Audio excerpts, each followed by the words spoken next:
Então, meus irmãos, hoje nós vamos estar falando de um assunto que eu creio que é muito importante, né, para a igreja, para os irmãos da igreja, né, que é o desafio do tempo, né? O desafio do tempo. Você lê aqui o versículo 1, pode ler comigo aí. Era, porém, Josué já velho. Então, é sobre isso que nós vamos falar hoje, né? O desafio do tempo, o dia que a idade pesa. Então, nós temos aqui, né, o nosso irmão Alcides, né, irmão Alcides, né? Eu conheci ele bem mais jovem, né, irmão Alcides? 35 anos atrás, eu acho, né? E o Juvenal faz pouco tempo, mas o Juvenal ainda está, né? Não está tanto aí, né? Mas assim, o que eu vejo, meus irmãos, é que essa palavra que Deus deixa para a gente no capítulo 13, instrui muito a nossa vida em relação a esse futuro que nos espera, se Deus assim permitir. Porque chegar numa certa idade, né, chegar numa idade avançada, a Bíblia chama de uma bênção de Deus, né? Então, se você chega aí, como a palavra de Deus fala, 70, 80, né? Pastor João, ele durou quase 100 anos, acho que foi 97 ou 98. Irmão Félix, 103 anos. Com 101 anos eu visitei ele estava forte, de pé, falando comigo, apertando a minha mão, né? No último dia que eu o vi, antes dele ir para São José do Rio Preto. Então, existe uma instrução divina nesse capítulo aqui, quando a idade ela chega e ela pesa, né? Então, tem um paralelo esse texto aqui com a experiência cristã, né?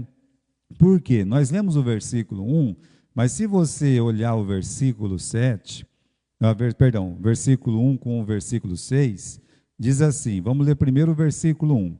Era, porém, Josué já velho, entrado em dias, e disse o Senhor, já está velho, entrado em dias, e tem muita terra, né? Muita terra ainda ficou para possuir.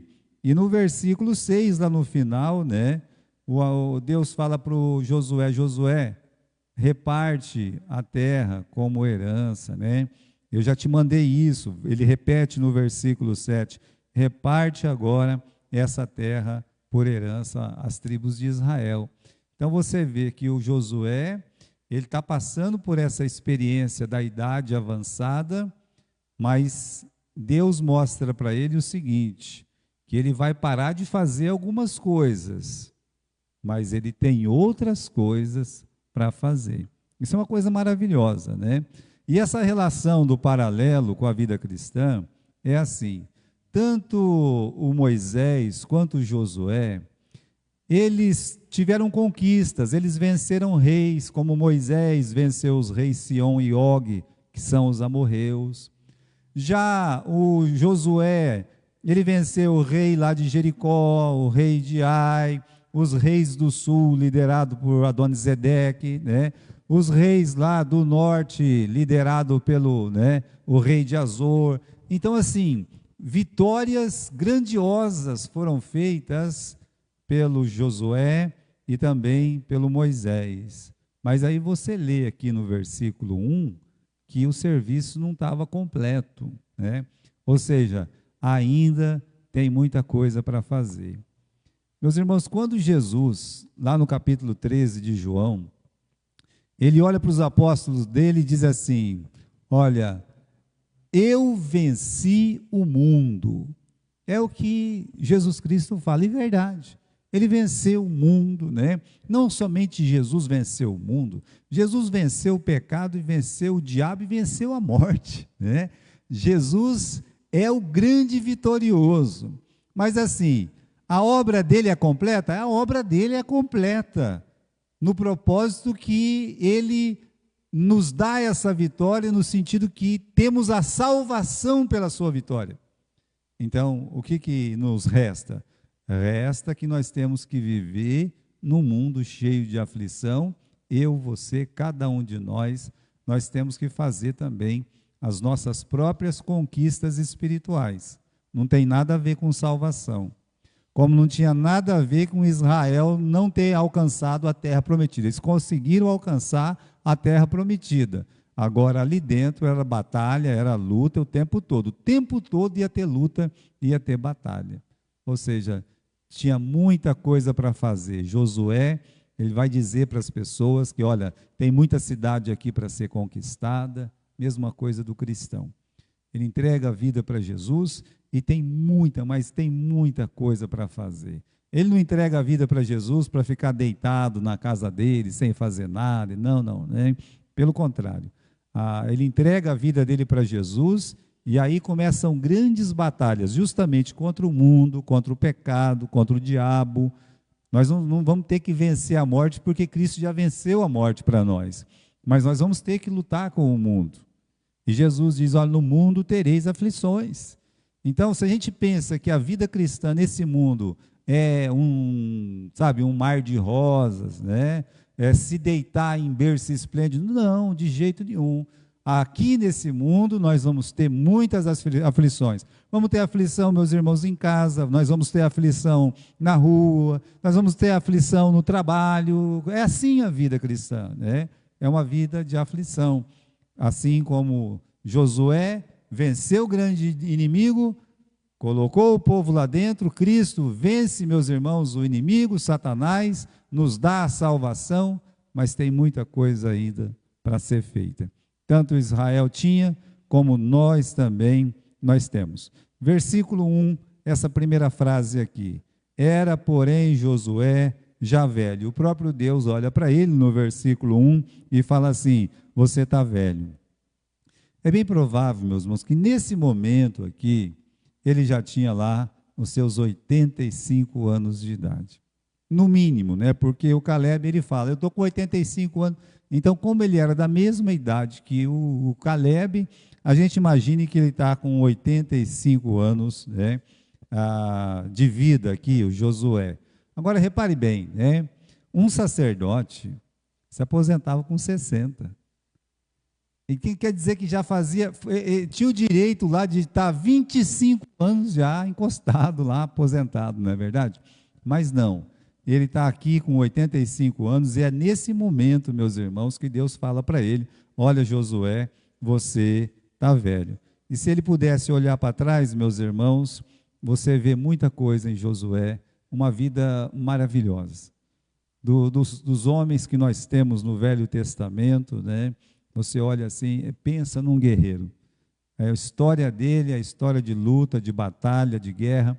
Só para a gente ter uma ideia, ele começa a vida dele, a carreira dele na Bíblia, lutando, meus irmãos, aquela guerra lá em Refaim, né, contra os amalequitas. Então, ele entra em cena em lutas e batalhas. Ele é o comandante daquela batalha lá com seus 40 anos de idade. Agora, com 85 anos de idade, ele também está lutando contra os inimigos, ou seja, ele começou a carreira dele em lutas e batalhas, e o Josué, ele está encerrando a sua carreira como um capitão do exército ali, em lutas e batalhas. Foi muito duro vencer os amalequitas ali, né, lá de Refaim, como tem sido duro vencer os cananeus ali naquela região da Palestina. Então, se a gente pensar na nossa vida e olhar os ensinos da palavra de Deus, quando é que Josué parou de lutar? Quando ele morreu, né? Só para, meus irmãos, um cristão ele só para as batalhas dele quando Jesus Cristo nos levar, ou a gente partir e ir ao encontro do nosso Senhor Jesus. Agora, homem de fé, homem temente a Deus, a Bíblia chama ele de um servo. Então ele podia olhar para trás da vida dele e falar como o apóstolo Paulo, eu combati o bom combate. Ele podia dizer isso sem problema, né? Agora, meus irmãos, a idade traz limitações, né? Se a gente olhar no capítulo 6, dá uma olhada no capítulo 6, no versículo 27, dá uma olhada lá, né? O que nós lemos? Assim era o Senhor com Josué, e a sua fama, né, percorria toda a terra. Bom, isso foi quando ele estava forte, né? Então, ele é um homem que a fama dele corria por toda a terra, esse homem valente aí.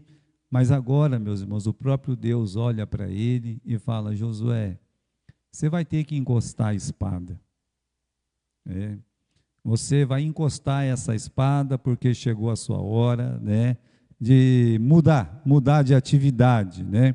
Não faltava vontade, mas as forças não eram mais como eram antes. Então, irmãos, nós aprendemos com Deus aqui e também com Josué. Olha, não fique triste, olha lá, né? Não fique triste quando a idade chegar. Nós não estamos tão longe disso. Todos que estamos aqui na igreja, nós não estamos tão longe, né? Não fique triste quando a idade chegar. Ela chega de diferentes formas, né? Por quê? Porque Josué, ele não percebeu que a idade tinha chegado. Tanto é que aí no versículo 1 do capítulo 13, olha lá, a palavra de Deus fala: e era Josué já velho, entrado em dias, e disse o Senhor: Josué, você está velho.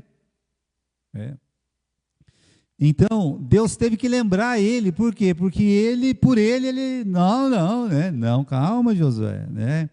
Já o Moisés foi diferente. O Moisés, ele mesmo, ele olha e ele fala: olha, eu já não posso mais entrar e sair, né? Como eu fazia antes. O Moisés, ele é diferente. Então, ele entendeu, né, que ele já não podia fazer as mesmas coisas que ele fazia quando ele era mais novo. Então, não fique triste, a gente tem que se animar no Senhor. Aprendendo com Moisés, quando você vai lá para Deuteronômio, capítulo 31, está bem pertinho aí, né? No livro de Deuteronômio, no capítulo 31, vamos lá, no versículo 2, Deuteronômio, capítulo 31, vamos encontrar aqui. Eita. Disse-lhes, Moisés falando, né? Já tenho 120 anos hoje, eu já não posso mais sair e entrar. Além disso, o Senhor me disse que não passarás o Jordão.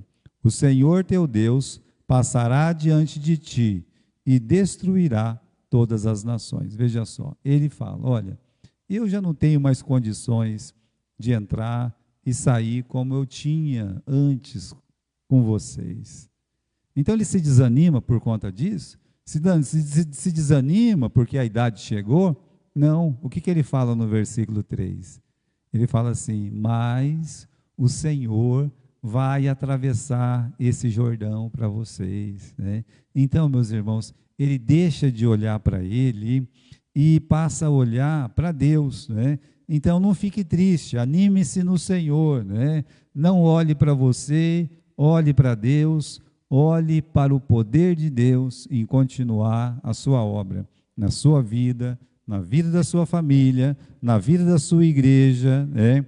Então, olha só, o que significa isso, né?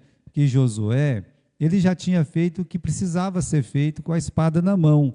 E agora, meus irmãos, voltando lá para Josué capítulo 13, quando Deus fala para ele que ele já, né, já estava velho e que precisava separar a terra logo, o que Deus está falando para ele? Olha, Josué, você já cumpriu a sua missão, a missão com a espada na mão.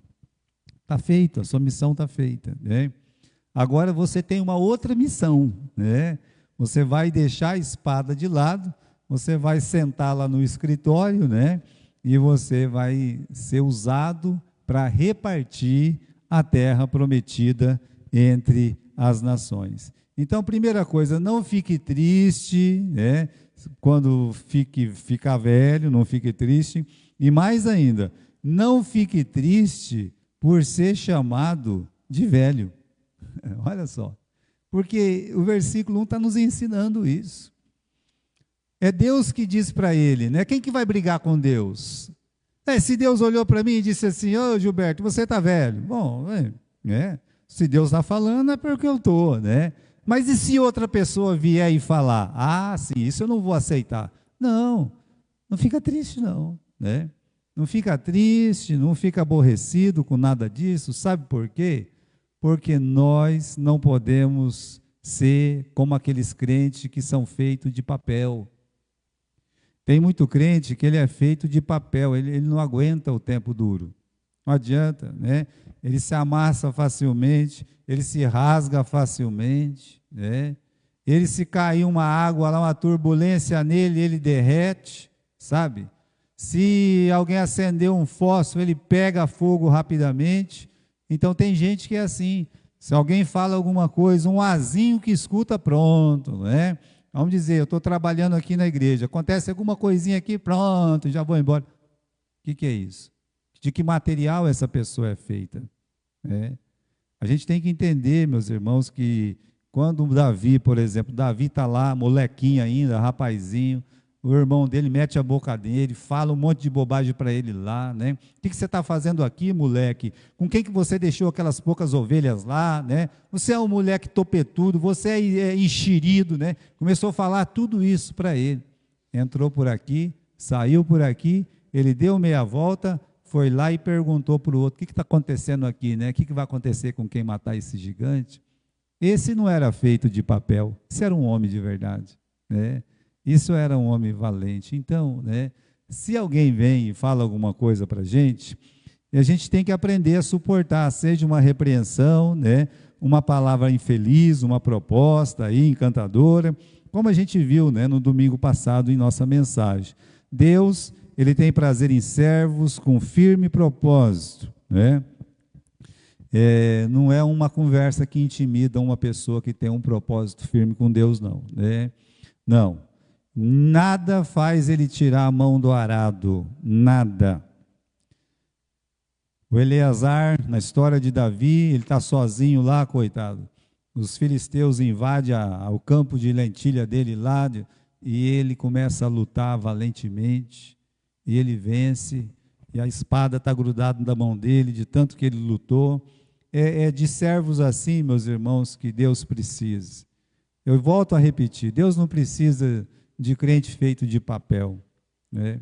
Não é esses que alavancam o reino de Deus, acontece qualquer coisa, já vai caindo fora. Não, Deus, ele precisa de valentes, né? Valentes como Davi precisava de valentes também. Talvez essa é a diferença do exército de Davi com o exército de Saul, né? O Saul, meus irmãos, ele tremia lá, né? E atrás dele estava todo mundo tremendo também, né? Todo mundo batendo ao joelho um no outro, quando falava, os filisteus estão chegando, né? Com Davi não tinha isso, mas com os soldados do Davi também não tinha isso, não, né? Eles eram valentes, eram um homem valente. Então não fica triste, não, né? Deus tem planos diferentes para você, você que já está numa certa idade, né? Agora, perceba aqui a importância de aproveitar os dias de vigor. Por isso que os mais jovens têm que aprender essa lição. Eu disse, o Josué olhava para trás, ele tinha muita história para contar. Ele realmente fez muita coisa. Podia olhar e dizer assim, faz 45 anos que eu estou na luta, que eu estou na batalha. Verdade. E quantos inimigos tombaram, meus irmãos, diante do seu comando. Quanta conquista até ali, seja do lado oriental, seja do lado ocidental. Quanta coisa maravilhosa Deus fez com ele. Deus até parou o sol, porque ele orou a Deus. Ou seja, ele tinha história para... eu também quero ter história para contar. Você quer ter história para contar? Então você tem que tirar, né? Você tem que sair da sua toca, né? Você tem que trabalhar, você tem que fazer alguma coisa, né? Olha lá, o que Deus está falando aqui. O que o pregador ensina?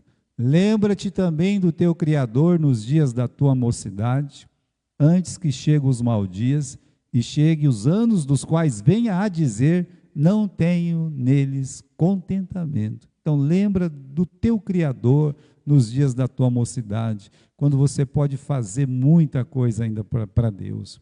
Quando você tem disposição, quando você tem saúde. Tem muitas pessoas que têm muita disposição, não têm mais saúde. Eu vejo isso na nossa própria missionária, na Mariazinha, né? A vontade dela é estar aqui conosco, aqui, olha, né? Não é estar lá, é estar aqui, essa é a vontade dela. Mas ela não tem força para poder estar sozinha aqui conosco. Não tem jeito. Não tem saúde, meus irmãos. Ela queria fazer uma visita, mas ela não tem mais saúde para isso. Mas ela pode olhar para trás e ver o trabalho maravilhoso que ela fez desde a sua mocidade. Então lembra do Senhor nos dias da tua mocidade, quando você ainda tem força para fazer uma visita, uma força para evangelizar, para cuidar de uma alma, se Deus assim permitir, colocar uma alma na sua frente, e você poder cuidar daquela alma, você poder investir em pessoas, né? Nós temos muitos que saíram da Mariazinha, dos conselhos, dos ensinos, se tornam professoras, se tornam até pastores, né? Porque ela investiu naquelas pessoas quando ela tinha saúde, quando ela tinha, assim, meus irmãos, força, né? Então, lembra nesses dias, né? Porque realmente vai chegar dias difíceis, vai chegar dia que a gente vai perguntar, né?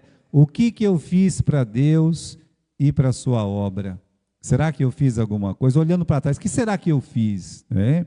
Para o Senhor, para a obra dele, não é? O que eu fiz?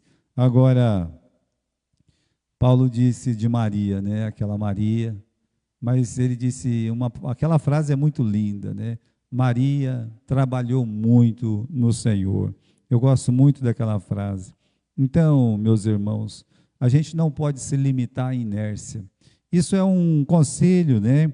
Até mais para as pessoas que estão na obra. Por exemplo, um pastor, se ele quiser, ele fica sentado no dia inteiro na casa dele, sem fazer nada, né? Tem muitos que ficam lá, está dentro da igreja, está no escritório, vendo sabe lá o quê. Não vai tirar o traseiro dali, mas para nada desse mundo, né? Agora, poderia estar trabalhando, poderia estar abrindo um trabalho novo, ter o sonho de levar a igreja a fazer alguma coisa, expandir o evangelho, né? Então, tem muitos que são como Maria, né, que trabalha muito no Senhor, e tem aqueles que se limitam à inércia, né? Mas o pregador que falou, lembra do teu Criador, é o mesmo que fala isso aqui, né? Que fala essa frase, tudo quanto te vier à mão para fazer, faze-o, conforme você puder. É o que está escrito na palavra de Deus. Deus colocou ali no seu coração, rapaz, eu te chamei para pregar a palavra de Deus, faz. Para fazer como? Faz conforme a sua força. Tá? Você vai lá e faz. A gente quase não se conforma, meus irmãos, eu não vou porque eu não tenho isso, eu não vou porque eu não tenho aquilo, né? Eu me lembro que tivemos uma reunião lá na igreja, eu era jovem ainda, tinha acabado de chegar no seminário, né? Teve uma reunião dos líderes ali, né? Eram poucos na época. Aí começou uma reclamação aqui, uma reclamação ali, né? Eu não tenho um retroprojetor, nossa igreja não tem retroprojetor, né? Minha igreja não abre o vidro, né? Só essas conversinhas. Então, estava com aquele negócio, o trabalho não vai para frente porque não abre o vidro, porque não tem o retroprojetor, porque não tem quem canta, porque não tem quem toca, né? E aí o pastor João, ele tinha aquele jeitão dele, disse, olha, quem não faz sem, não faz com. Você pode dar o retro, você pode dar o cantor, você pode dar o músico, você pode abrir a janela, né?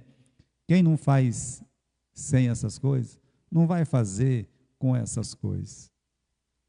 Deus, ele está pronto, meus irmãos, para nos beneficiar, para nos abençoar, se a gente trabalhar. É assim que funciona. Se a gente tiver coragem de trabalhar para ele vai abençoar. Ele vai encher a nossa mão com semente. Agora, a gente tem que sair e semear, né? Como é que a gente vai colher se a gente não, pelo menos, espalhar a semente? Espalhou a semente, fique tranquilo. Tem muito espinho, tem muita pedra, tem muito pássaro, mas também tem campo bom. E isso, quando encontrar um campo bom, ele vai se multiplicar a 30, a 60, a 100, conforme Deus prometeu. Então, a nossa velhice, meus irmãos, deve ser como o sol poente, né? Não tem um sol mais bonito do que o sol poente. Ah, é o sol nascente, ó, pode ter, aprenda isso. Não tem um sol que seja mais bonito como o sol poente. Quando a gente ia lá para Mesquita, né, eu com o pastor Edson, isso em 93, 94, né, faz quantos anos atrás, e o irmão Anilton, ele morava numa casa, né, que do lado direito da casa dele aqui, né, era um mato já, sabe, não tinha mais cidade, era uma quiçaça que só vendo, né.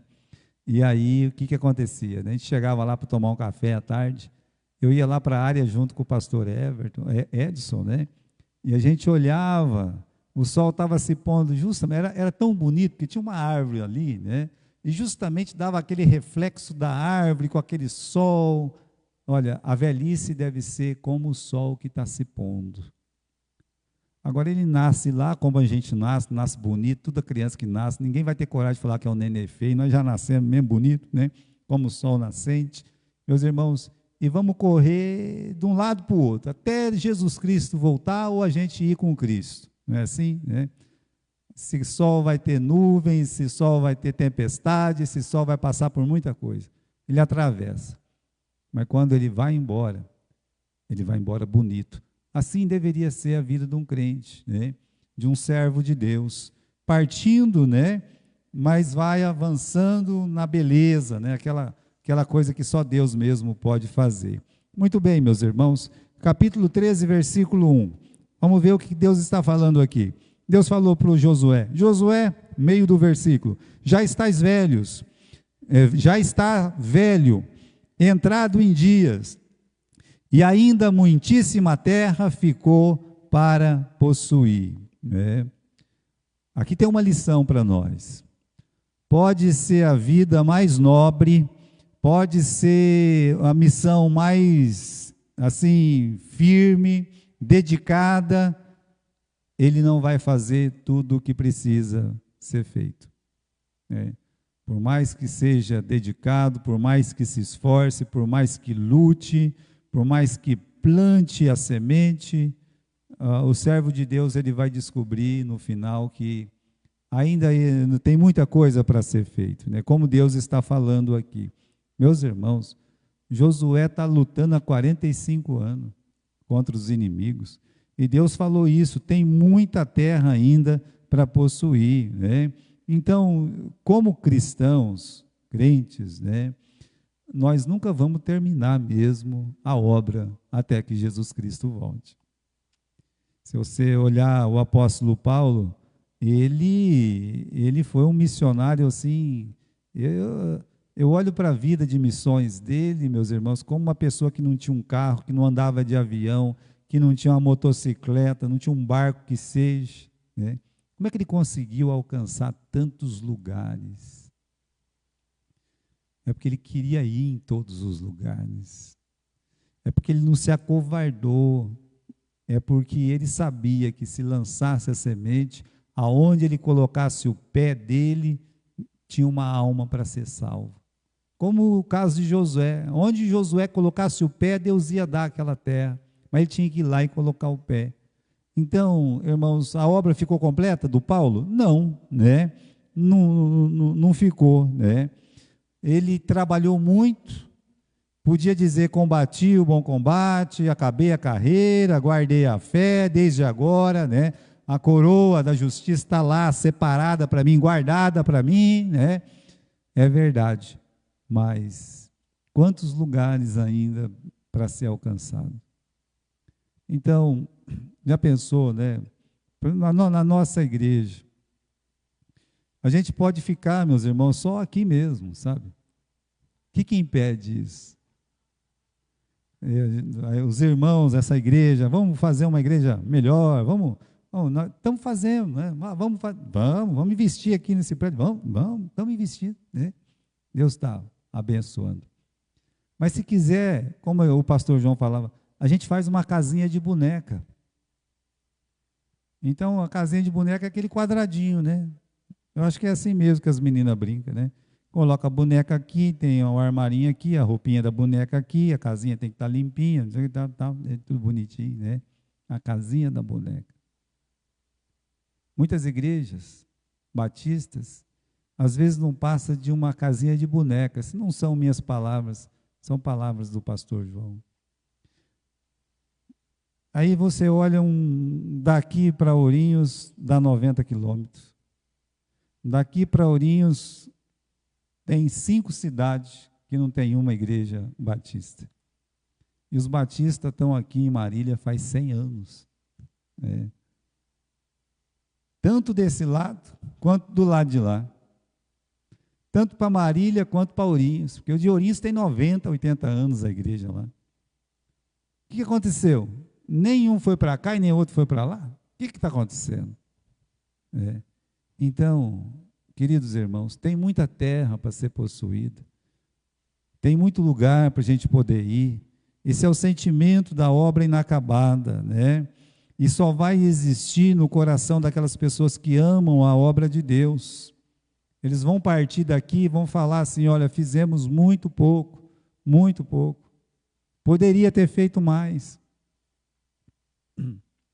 Tem aquele filme, né? Eu gostei quando eu assisti, quem sabe um dia eu assisto de novo, que é a lista de Schindler, né? Schindler que fala. Mas quando chega no final da vida dele, ele tá para ser preso, ele tira um relógio do bolso dele. E de ouro, né? Sabe lá? E ele sabe que com aquele relógio, ele diz assim, olha, eu podia ter comprado mais uns 5, 6 almas com esse relógio. Pensando, podia ter salvado a vida de mais pessoas se ele tivesse vendido aquele relógio. Eu acho que esse é o sentimento de um servo de Deus de verdade, quando ele parte, mas quando ele trabalha. Porque se ele já não trabalhava, ele não fazia nada, ficava na inércia, então ele não vai ter esse sentimento. Ele não vai pensar o que eu podia ter feito mais. Ele vai dizer, não, já fiz muito. Não. É como Josué, coitado. É Deus que está falando para ele, Josué, você vai mudar de função agora, né? Mas se dependesse dele, tadinho, ia pegar a espada lá e pá, ia para a luta, né? Então, nós passamos, tá certo? Mas o propósito eterno de Deus continua. Josué está indo embora, mas Deus não está indo embora. Deus sempre levanta pessoas novas para nos substituir. Às vezes uma missão, ela se acaba para aquele pastor, naquele lugar, naquela cidade, Deus vai usar ele para outros fins. Acontece muito. E às vezes vai partir um grande herói da fé, mas os discípulos dele vai continuar a sua obra que ele começou. Ele vai embora, e Deus vai substituir. É o caso aqui do Josué.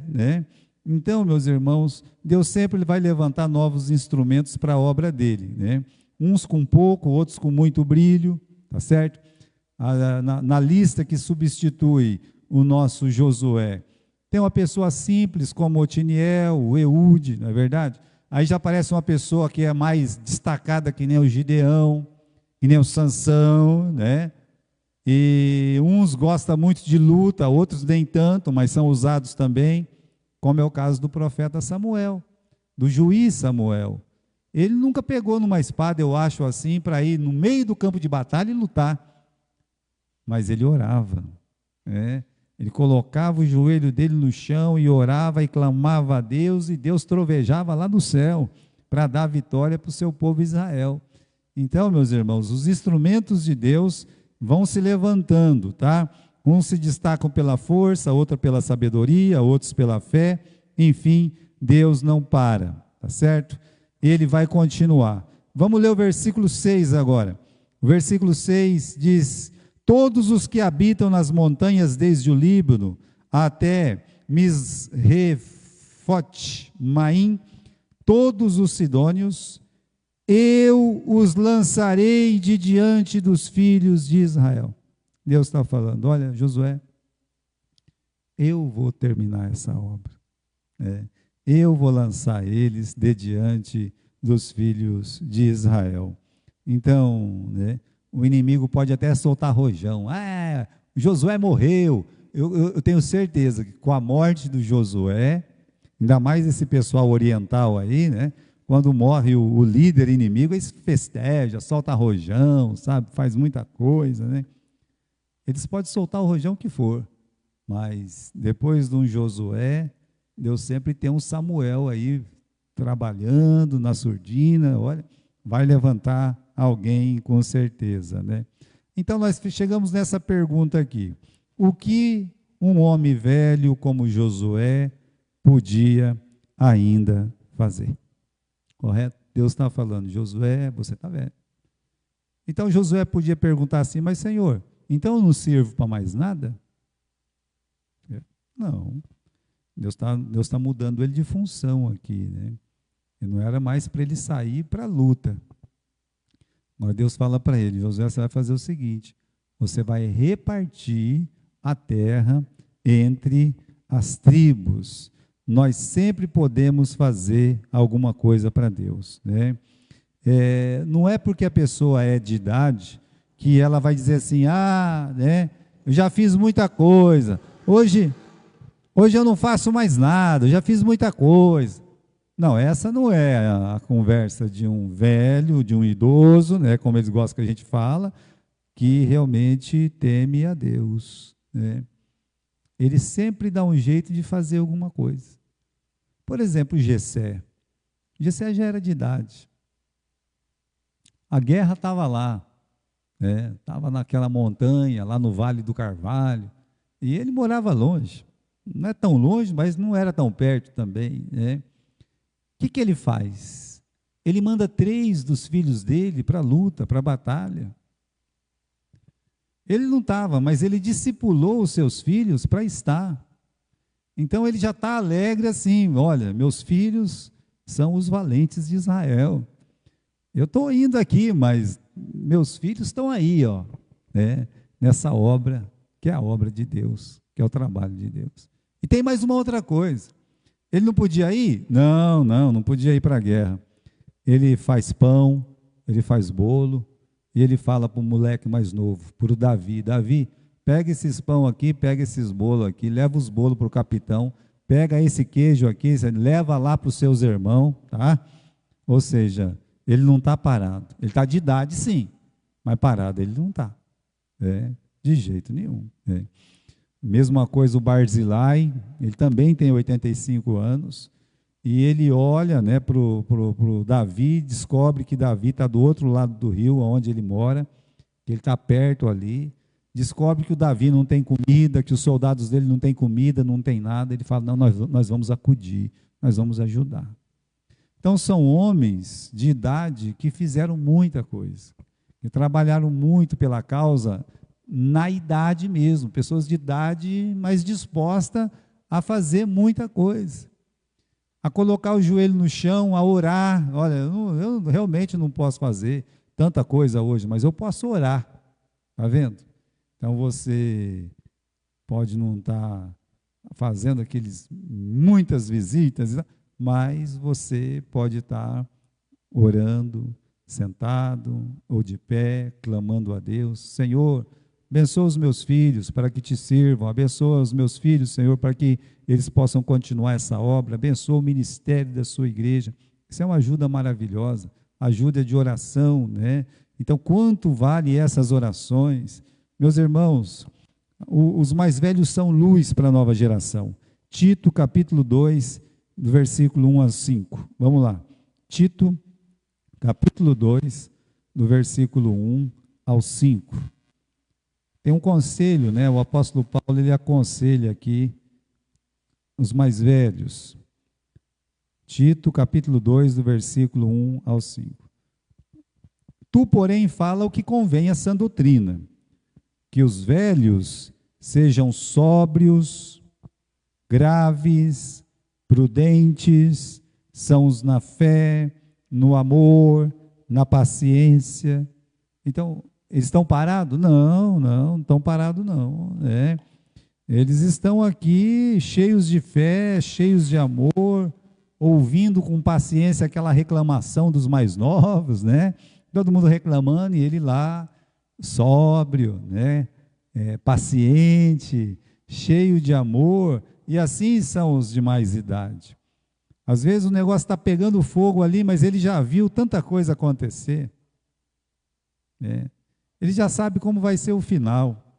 Então ele não se abala mais. Ele fala, não, fica firme aí, pastor. Fica firme aí, meu irmão. Fica firme aí, né? É um jovem, às vezes, ele, não, fique firme, né? E aquela orientação dele tem muito valor. Aquela paciência, aquele amor, aquela sobriedade. Isso dentro de uma igreja, meus irmãos, tem um valor incalculável. A presteza deles em orientar, em dar conselhos. Já as mulheres, no versículo 3, as mulheres idosas, semelhantemente, sejam sérias no seu viver, como convém às santas, não caluniadoras, não dadas a muito vinho, mestras no bem, ensinando as mulheres novas a serem prudentes, a amarem seus maridos, a amarem seus filhos. Ué, o que uma mulher idosa, uma mulher já mais velha vai poder fazer na igreja? Vai ensinar as mais novas. Minha filha, você tem que amar mais o seu marido, a sua família, os seus filhos. Você tem que amar a obra de Deus. A serem moderadas, né? Puras, boas, donas de casa, sujeitas a seus maridos, a fim, deixa eu mudar aqui a folha, né? Isso é. A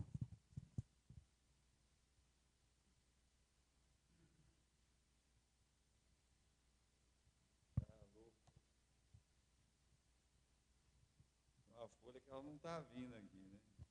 Ah, veio. Vamos ler o versículo 5. A serem moderadas, puras, boas donas de casa, sujeitas aos seus maridos, a fim de que a palavra de Deus não seja blasfemada. Então, novamente, né, tanto o irmão mais velho quanto a irmã mais velha tem essa responsabilidade do aconselhamento, do exemplo, de ser aquela parte da igreja que faz com que os mais jovens enxerguem a vida espiritual como ela é na Bíblia, como ela é dentro da palavra de Deus, mostrar o caminho. Olha, você tem que fazer isso, você tem que fazer aquilo. Por quê? Porque os mais novos têm muita força, mas não tem muita cabeça. Já o idoso, ele já não tem muita força, mas ele tem uma boa cabeça, se ele quiser, para aconselhar, para abençoar, não é verdade? Então, vamos terminar aqui, meus irmãos, fazendo essa pergunta, né? Seria a nova missão, qual missão? Repartir a terra, como nós vamos ver a semana que vem, né? Essa nova missão é mais fácil do que a que ele tinha, né? O que é mais fácil? Qual missão de Josué foi mais importante? A conquista ou a divisão? A partilha, né? Que agora ele vai virar aquela pessoa que vai dividir a terra, né? Sem a conquista, os inimigos não seriam derrotados. Sem a partilha, o trabalho da conquista seria em vão. Não tem trabalho mais importante. Ah, agora você não está mais como general? Não. Então, você não serve para mais nada. Não, agora eu estou aqui para repartir a terra, né? É um trabalho tão importante quanto o que ele fazia antes. Só mudou a função aí, né? Qual missão era mais fácil? A conquista ou a partilha, né? Quando ele estava conquistando a terra com a espada na mão, a nação inteira, o Israel todo estava unido, junto, sabe? Firme lá, né? Josué ia para frente, todo mundo ia atrás do Josué. Josué, meus irmãos, chorava, todo mundo chorava. Isso com a espada na mão, tá? Agora, o que é mais fácil? Ficar com a espada na mão e a partilha, né? É agora, meus irmãos, que vai começar a discussão, as queixas, o descontentamento.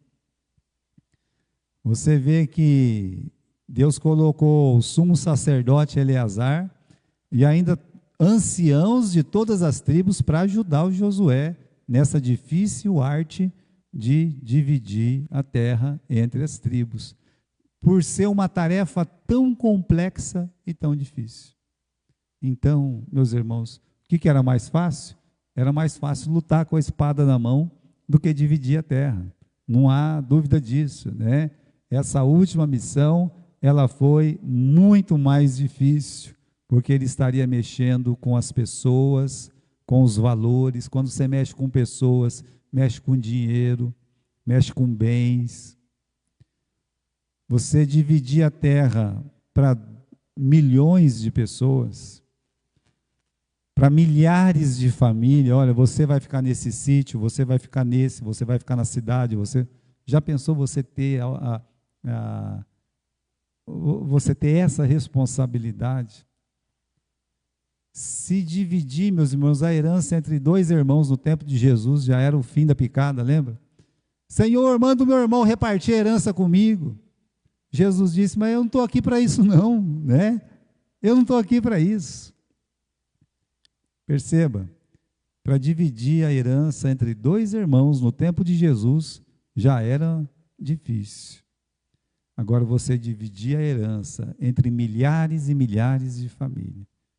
Como foi difícil para o Josué essa última tarefa. Então, isso é para que as pessoas de idade possam pensar, será que o que eu faço hoje é menos importante do que eu fazia antes? Não, não é menos importante.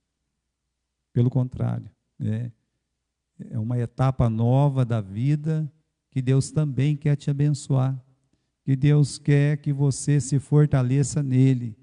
Josué ia precisar de muita força, de muita sabedoria, sabe? Muito discernimento para fazer aquela divisão da herança das tribos. E com a graça de Deus, ele conseguiu. E assim ficou, meus irmãos, para sempre, né? Quando ele conseguiu, junto com Eleazar e os sacerdotes, dividir a herança. Ele tinha a tarefa difícil de dizer assim, você vai ficar com aquela terra lá. E a tribo, mas lá tem um inimigo forte, se vira. Né? Você tem que ir lá e vencer. Tinha que ainda chamar a atenção das famílias para eles lutar pela terra deles. Então, essa tarefa dele, meus irmãos, não era com a espada na mão, não. Mas era muito mais difícil do que do tempo que ele ia lá e lutava as guerras do Senhor. Então, você lembre-se disso, né? E a gente também, quando chegar na nossa vez, lembrar que pode mudar a função, né? Mas a responsabilidade diante de Deus, ela é sempre a mesma. Amém?